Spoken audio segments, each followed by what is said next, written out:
Patient का नाम मोना देवी है, ये मेरी मदर है।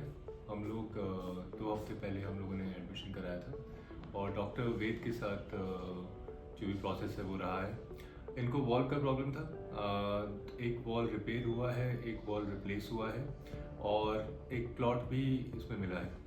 हमारा टोटल ओवरऑल एक्सपीरियंस बहुत ही अच्छा रहा है। आई थिंक स्टार्टिंग से एंड तक पूरा क्लैरिटी दी गई कि कैसे रहेगा प्रोसेस, क्या क्या चीज़ें रहेंगी और हमको यही बताया गया कि कितना टाइम लगेगा इसके अंदर और सारी चीज़ें। आफ्टर ऑपरेशन किस तरीके से वो हुआ, क्या क्या उन्होंने ऑपरेट किया, क्या क्या चीज़ें चेंज की, वो सारी चीज़ें कवर हुई और रिकवरी में भी बहुत ही फास्ट रिकवरी हुआ है because all the help and support we got from the hospital. So यहाँ पे बहुत ही ओवरऑल बहुत ही अच्छा एक्सपीरियंस रहा हमारा एंड आई थिंक अभी भी डॉक्टर से कुछ भी बात करते हैं तो वो बहुत ही आराम से हमको सारी चीज़ें डिटेल में एक्सप्लेन करते हैं and so far there is no challenges that we have.